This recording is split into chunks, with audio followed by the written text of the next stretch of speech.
Cambridge Practice Tests for IELTS 1 by Vanessa Jakeman and Claire McDowell. Published by Cambridge University Press, 1996. This recording is copyright. Cassette 2, Side 1. Practice Test 3. You will hear a number of different recordings, and you will have to answer questions on what you hear. There will be time for you to read the instructions and questions, and you will have a chance to check your work. All the recordings will be played once only. The test is in 4 sections. Write all your answers in the listening question booklet. At the end of the test, you will be given 10 minutes to transfer your answers to an answer sheet. Now turn to section 1 of your question booklet.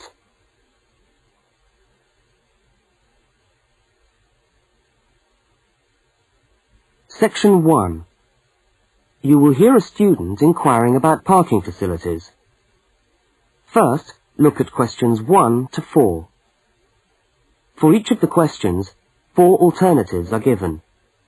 Decide which of the alternatives, A, B, C or D, best fits what you hear on the tape, and circle the appropriate letter.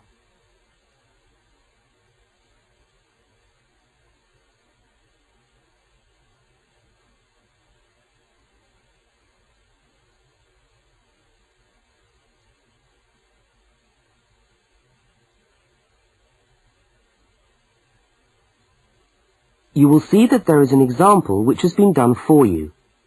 On this occasion only, the conversation relating to the example will be played first.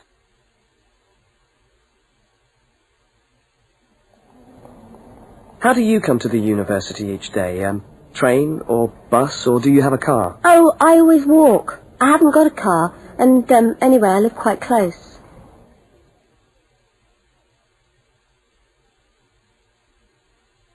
The woman says she always walks, so C has been circled. Now we shall begin. You should answer the questions as you listen, because you will not hear the recording a second time. Now listen carefully to the first conversation, and answer questions 1 to 4.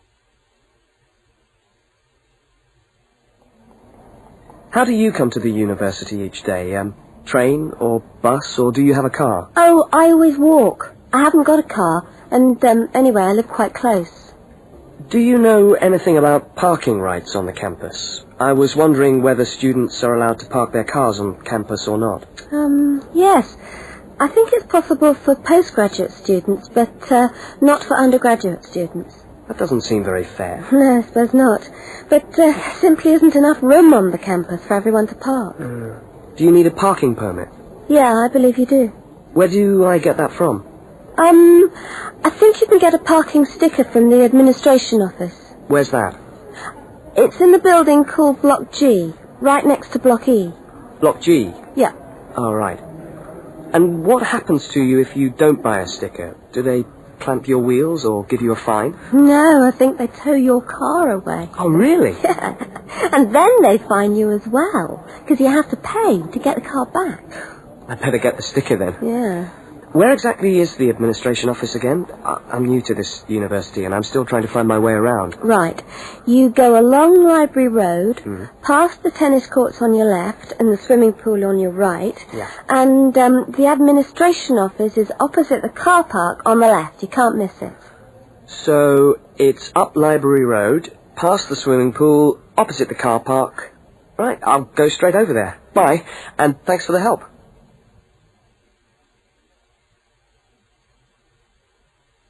Now you have some time to look at questions 5 to 12.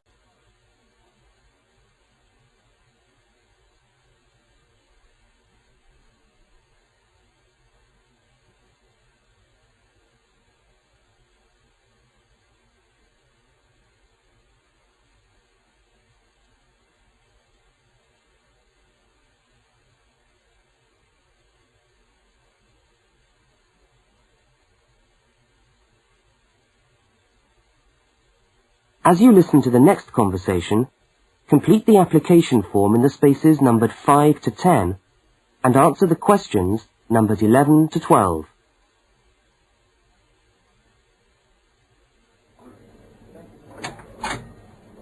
Good morning. Can I help you? Yes, I was told to come over here to get a parking sticker. Is this the right place? Yes, it is.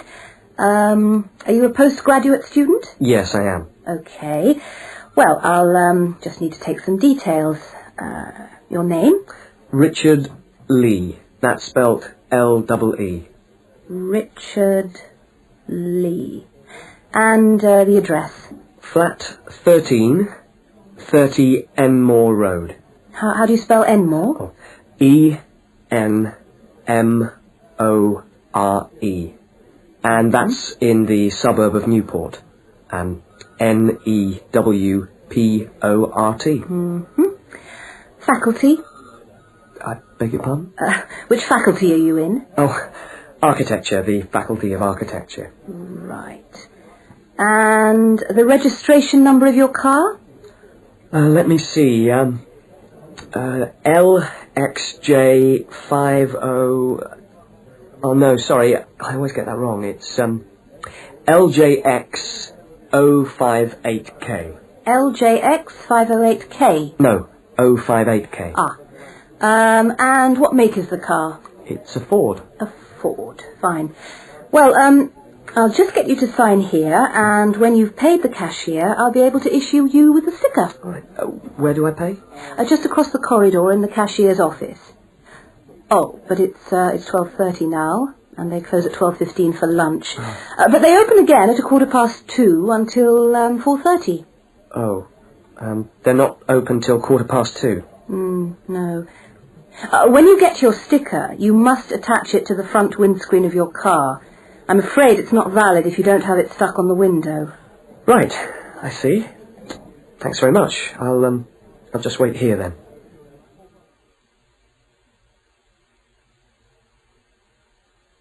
That is the end of section 1. You now have half a minute to check your answers.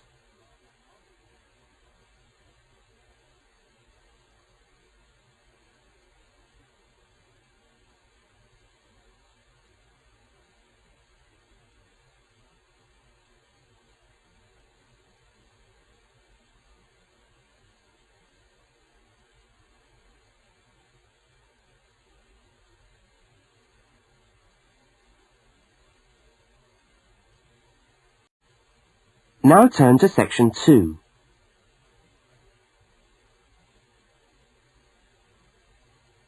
Section 2.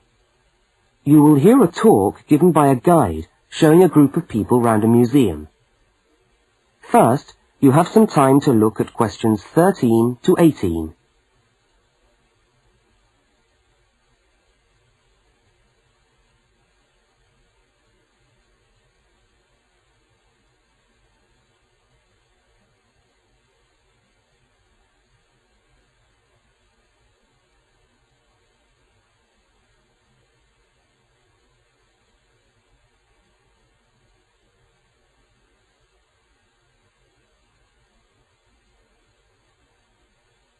Now listen to the guide and complete the notes by filling in the numbered spaces 13 to 18.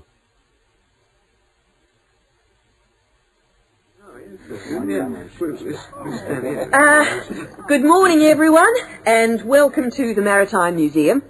Now, before we commence our tour, I'd just like to tell you a little bit about the history of the museum. As you can see, it's a very modern building, built in the postmodern style, and it was in fact opened by the Prime Minister of Australia in November 1991. It's been designed with a nautical flavour in mind, to remind us of our links with the sea. But the museum isn't only housed in this building. There are a number of historic ships docked outside in the harbour which form part of the museum, and which you are also free to visit. And we'll be coming to them shortly. I'd just like to point out one or two things of general interest while we're here. Handicapped toilets are located on this floor, and the door shows a wheelchair. The cloakroom, where you can hang your coat or leave your bags, is just behind us here. The education centre is on the top floor, and there's a good little library in there which you might like to use. Follow the signs to the Education Centre. You'll see a lot of little green arrows on the wall. The green arrows will take you there. The information desk, marked with the small letter I on your plan, is located right here in the foyer. So if you get separated from your friends, I suggest you make your way back to the information desk because we'll be returning to this spot at the end of the tour. All right? Now, if you look out this window, you should be able to see where the museum's ships are docked. If you want to go on a tour of the old ship, the Vampire, she's docked over there, and you should meet outside on the quay. However, a word of warning. I don't recommend it for the grandmas and grandpas because there are lots of stairs to climb. Right now, let's move on. Oh, I almost forgot to give you the times for that tour. Now, tours of the Vampire run on the hour, every hour, all right? Now look at questions 19 to 23.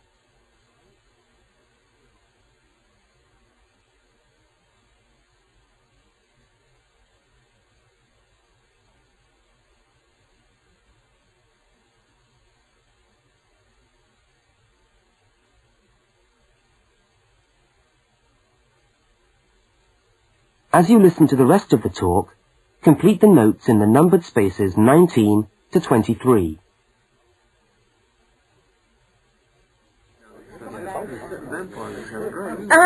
Let's take a walk around the museum now. The first room we're coming to is the theatre. This room is used to screen videos of special interest, and we also use it for lectures. There's a continuous video showing today about the voyages of Captain Cook, so come back here later on if you want to learn more about Captain Cook. Now, we're moving along the gallery known as the Leisure Gallery. This is one of our permanent exhibitions, and here we try to give you an idea of the many different ways in which Australians have enjoyed their time by the sea. Surfing, swimming, life-saving clubs, that's all very much a part of Australian culture. At the end of this section, we'll come to the picture gallery, where we've got a marvellous collection of paintings, all by Australian artists. I think you can buy reproductions of some of these paintings in the museum shop. They're well worth a good look. Now, we're coming to the Members' Lounge. Now, as a member of the museum, you would be entitled to use the Members' Lounge for refreshments. Membership costs $50 a year or $70 for all the family. So it's quite good value because entry to the museum is then free. And down at the far end of this floor, you'll find the section which we've called Passengers and the Sea. In this part of the museum, we've gathered together a wonderful collection of souvenirs from the old days when people travelled by ship. You'll find all sorts of things there. Old suitcases, ship's crockery, first-class cabins decorated in the fashion of the day. Just imagine what it must have been like to travel first class.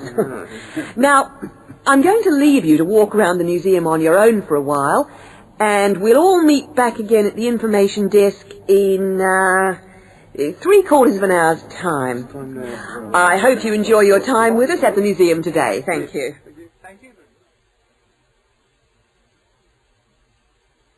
That is the end of section 2. You now have half a minute to check your answers.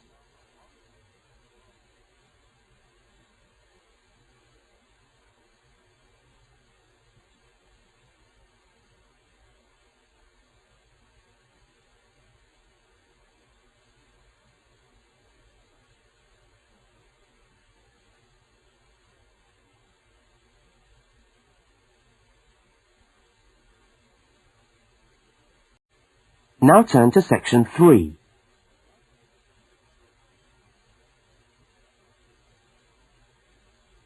Section 3. In this section, you will hear a university student, Mark, talking to a tutor and another student about a topic he has studied. Now look at questions 24 to 32.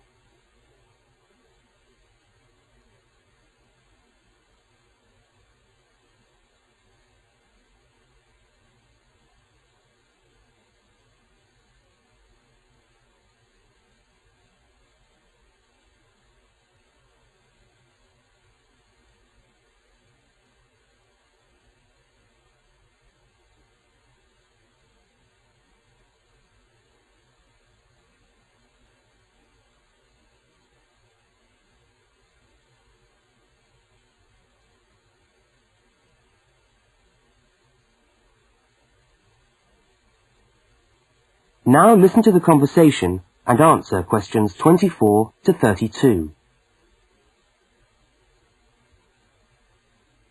Okay, everybody. Good morning. Good morning. It's Mark's turn to talk to us today, so Mark, I'll ask you to get straight down to business. All right. Now, following on from what we were discussing last week in Susan's tutorial on approaches to marketing, you were going to give us a quick rundown on a new strategy for pricing, which is now being used by many large companies, known as revenue management, before we go on to your actual tutorial paper on sales targets. Is that correct? Yeah, okay, well... So, what exactly is revenue management? Well, it's a way of managing your pricing by treating things like airline tickets and hotel rooms rather more as if they were perishable goods. Yeah, I just tried to book a ticket yesterday for Perth, and would you believe there are 3 different prices for the flight? Right, and what was the rationale for that? Well, the travel agent said it depended on when you book and the length of the stay. Like, it's cheap if you stay away for a Saturday night, presumably because this isn't business travel, and even cheaper if you buy a ticket where you can't get a refund if you have to cancel. In that case, the ticket costs about half the price. You wouldn't think it would make that much difference, would you? Well, it does, and that's basically because the airlines are now treating their seats like a commodity. You see, if you want a seat today, then you pay far more for it than if you want it in 3 weeks' time. That seems rather unfair. Well, not really. When you think about it, that's just common sense, isn't it? Well, I suppose so. What this actually means is that in the same row of seats on the same flight, you could have 3 people who have all paid a different price for their tickets. And is this just happening in Australia? No, it's the same all over the world. Airlines are able to market a seat as a perishable product with different values at different stages of its life. Well, like mangoes or apples at the market. Yeah, it's exactly like that. The fact is that the companies are not actually interested in selling you a cheap flight. They're interested in selling the seats and flying airplanes that are full. Mark, why do you think revenue management has come about? Well, as far as I can see, there are 2 basic reasons. Firstly, because the law has been changed to allow the companies to do this. You see, in the past, they didn't have the right to keep changing the prices of the tickets. And secondly, we now have very powerful computer programs to do the calculations, and so the prices can be changed at a moment's notice. So you mean 10 minutes could be critical when you're buying a plane ticket? Absolutely. That's right. Yeah. And I understand we've almost reached the stage where these computer programs that the airlines are using will eventually be available to consumers to find the best deals for their travel plans from their home computer. Heavens, what a thought. So the travel agent could easily become a thing of the past if you could book your airline tickets from home. Are there any other industries using this system, or is it restricted to the airline business? No, many of the big hotel groups are doing it now. That's why the price of a bed in a hotel can also vary so much, depending on when and where you book it. It's all a bit of a gamble, really. Yeah, and hire car companies are also using revenue management to set their tariffs, because they're also dealing with a commodity, if you like. So the cost of hiring a car will depend on demand. Well, thank you, Mark, for that overview. That No was trouble. well researched. Now, let's get on with your main topic for today. That is the end of section 3. You now have half a minute to check your answers.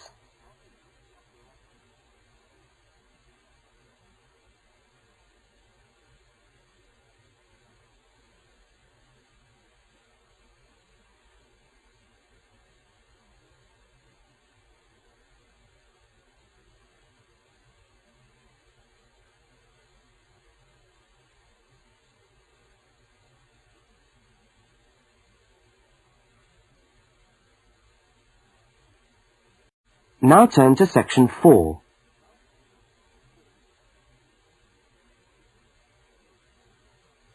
Section 4.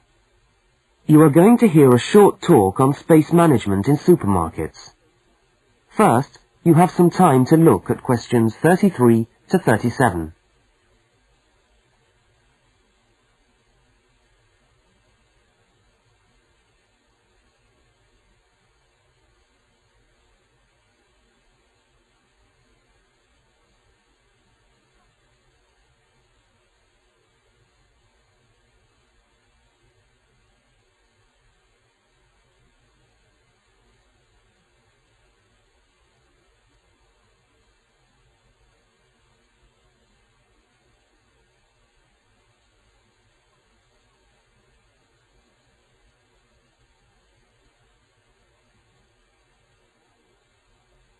Now listen to the first part of the talk and complete the table by filling in the numbered spaces 33 to 37.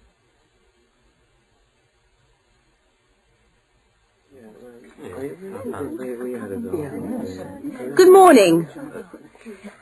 Welcome to this talk on space management. And today I'm going to look particularly at space management in the supermarket. Now, since the time supermarkets began, marketing consultants like us have been gathering information about customers' shopping habits. To date, various research methods have been used to help promote the sales of supermarket products.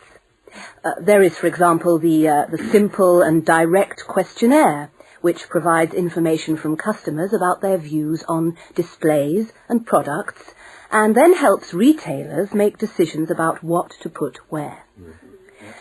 Another method to help managers understand just how shoppers go around their stores are the hidden television cameras that film us as we shop and monitor our physical movement around the supermarket aisles. Where do we start? What do we buy last? What attracts us, etc. More sophisticated techniques now include video surveillance and such devices as the eye movement recorder. This is a device which shoppers volunteer to wear taped into a headband and which traces their eye movements as they walk around the shop, recording the most eye-catching areas of shelves and aisles. But with today's technology, space management is now a highly sophisticated method of manipulating the way we shop to ensure maximum profit. Supermarkets are able to invest millions of pounds in powerful computers which tell them what sells best and where. Now, an example of this is Spaceman, which is a computer program that helps the retailer to decide which particular product sells best in which part of the store. Now, Spaceman works by receiving information from the electronic checkouts, where customers pay, on how well a product is selling in a particular position. Spaceman then suggests the most profitable combination of an article and its position in the store. Now you have some time to look at questions 38 to 42.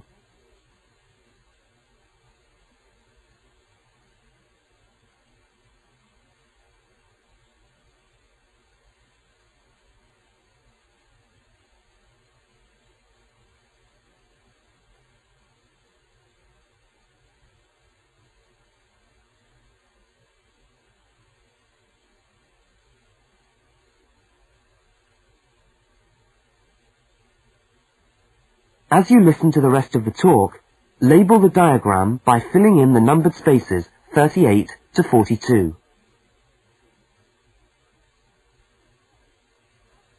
So, let's have a look at what we know about supermarkets and the way people behave when they walk down the aisles and take the articles they think they need from the shelves. Now, here's a diagram of one supermarket aisle and 2 rows of shelves. Here's the entrance at the top left-hand corner. Now, products placed here at the beginning of aisles don't sell well. In tests, secret fixed cameras have filmed shoppers' movements around a store over a 7-day period. When the film is speeded up, it clearly shows that we walk straight past these areas on our way to the centre of an aisle. Items placed here just don't attract people. When we finally stop at the centre of an aisle, we pause and take stock, casting our eyes along the length of it. Now, products displayed here sell well and do even better if they're placed at eye level so that the customer's eyes hit upon them instantly. Products here are snapped up, and manufacturers pay a lot for these shelf areas, which are known in the trade as hotspots. Naturally, everyone wants their products to be in a hotspot. But the prime positions in the store are the ends of the aisles, otherwise known as gondola ends. Now, these stand out and grab our attention. For this reason, many new products are launched in these positions, and manufacturers are charged widely varying prices for this privileged spot. Also, the end of an aisle may be used for promoting special offers, which are frequently found waiting for us as we turn the corner of an aisle. Well, now, eventually, of course, we have to pay. Any spot where a supermarket can be sure we are going to stand still and concentrate for more than a few seconds is good for sales. That's why the shelves at the checkout have long been a favourite for manufacturers of chocolates. Perhaps the most surefire impulse food of all.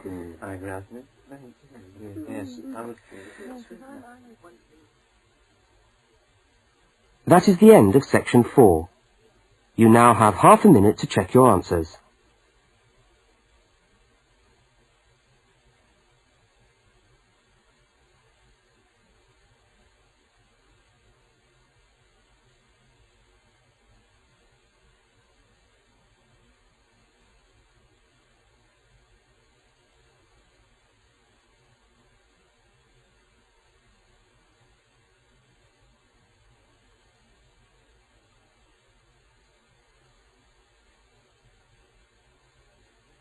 That is the end of the listening test. You now have 10 minutes to transfer your answers to the listening